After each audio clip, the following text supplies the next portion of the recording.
Hi guys, welcome to my channel Padho Babu. आज मैं आपको बताऊंगा रीजनिंग का एक ऐसा टॉपिक जो बहुत से बच्चों को डिफ़िकल्ट लगता है और बहुत से बच्चों को जो पढ़ते हैं उनको तो आसान लगता ही है। तो उस टॉपिक का नाम है सिटिंग अरेंजमेंट। तो आज मैं आपको जो क्वेश्चन बताने वाला हूँ वो क्वेश्चन आप देख सकते हैं यहाँ पर। एसएससी के एग्ज़ाम में, आरआरबी के एग्ज़ाम में, मैट के एग्ज़ाम में, यूपीएससी में भी पूछा गया है। तो उनसे मैंने ये क्वेश्चंस उठाए हैं जो मैं आपको आज बताने वाला हूँ। और जहाँ तक कि देखा जाता है तो ये क्वेश्चन जनरली आपके बहुत सारे एंट्रेंस एग्जाम में भी आते हैं, ठीक है। तो चलिए मैं आपको बताता हूँ सिटिंग अरेंजमेंट में मेनली क्या होता है। सबसे पहले आप कॉन्सेप्ट समझिए क्या होता है सिटिंग अरेंजमेंट। यहाँ देखिए, तो मान के चलिए आपको क्वेश्चन बोलेगा कि जैसे कि एक का नाम है ए, एक का नाम बी, एक का नाम सी, एक का नाम डी, ठीक है। तो सबसे पहले ये सारे एक रॉ में है। रॉ का मतलब होता है ये जो लाइन दिख रहा है आपको जो कॉपी में मिलता है इसको रॉ बोलते हैं और इसको कॉलम बोलते हैं। ये देखिए, ये जो लाइन दिखता है ना आपके हर कॉपी में इसको कॉलम बोलते हैं। मतलब लाइन जब ऐसे ऐसे हो तो इसको बोलते हैं कॉलम, और जब लाइन ऐसे ऐसे हो इसको बोलते हैं रॉ। तो ठीक है, क्वेश्चन में आपको बोलेगा कि रॉ में कुछ लोग बैठे हुए हैं, ठीक है। कुछ लोग हैं जो रॉ में बैठे हुए हैं, ठीक है, रॉ में बैठे हुए हैं। अब इनका जो फेस होता है ना वो हमेशा ऊपर की तरफ होता है, हमेशा ऊपर की तरफ। ये जो लोग बैठे हैं ना ये ऊपर की ओर बैठे देखते रहते हैं, हमेशा ऊपर की ओर देखते रहते हैं। और जब ये ऊपर की ओर देखते हैं तो इनका लेफ्ट किधर हुआ, इधर ये लेफ्ट हुआ, लेफ्ट हुआ, और ये राइट हुआ, है ना। ये लेफ्ट हुआ, राइट हुआ, सबका ये लेफ्ट ये राइट, लेफ्ट ये राइट, ये लेफ्ट ये राइट। इतना आप समझ गए। तो क्वेश्चन में कुछ नहीं बोलता है, बोलता है कि ए जो है वो बी के लेफ्ट में है ना। ये आपको लग रहा है ना, बी के लेफ्ट में कौन है, ए है, कह सकते हैं। बी के राइट में कौन है, सी है, कह सकते हैं। क्या सी के लेफ्ट में बी है ना। सी के, ये सी है, सी के लेफ्ट में कौन है, सी के लेफ्ट में बी है ना। सी के राइट में कौन है, डी है, कह सकते हैं।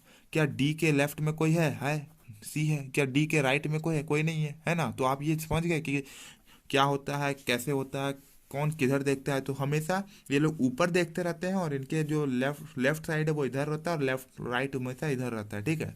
अब क्वेश्चन देखिए असल में कैसे काम आता है, क्वेश्चन कैसे पूछता है। 5 boys A B C D E are sitting in a row, ठीक है। अब एक रो में जो है वो 5 लड़के बैठे हैं। कुछ लोग क्या करते हैं, यहाँ देखिए, कुछ लोग क्या करते हैं ना, पहले से एक रो बना लेते हैं एक लाइन का, उसमें 5 जो जगह खाली छोड़ देते हैं। ऐसे ऐसे ऐसा नहीं करना है आपको, ठीक है। इसमें बहुत दिक्कत होता है। आप देखिए मैं बताता हूँ कैसे करना है। यहाँ देखिए 5 लड़के बैठे हैं, ठीक है, एक रो में। A is to right of B.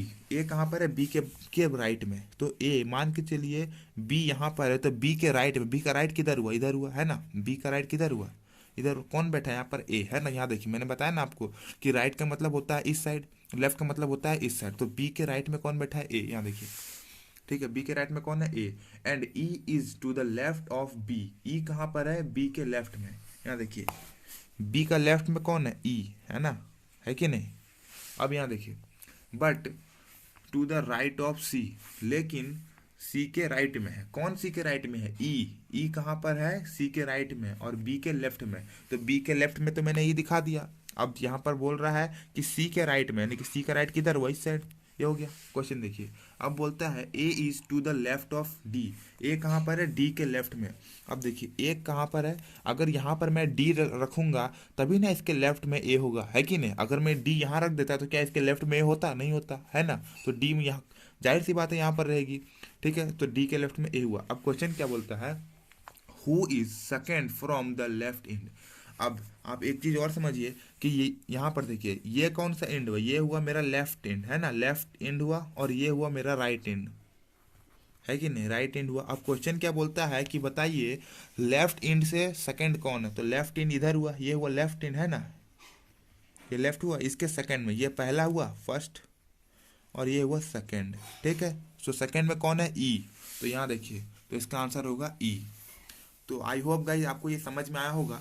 अब आप दूसरा क्वेश्चन देख सकते हैं, ये आप खुद से करिए और मुझे बताइए। अगर आपको इसका पीडीएफ चाहिए तो मुझे कमेंट करिए, और ऐसे ही और नॉलेजेबल चीज़ के लिए मेरे चैनल पे जुड़े रहिए। Thank you guys, subscribe please और अपने दोस्तों के साथ शेयर करिए।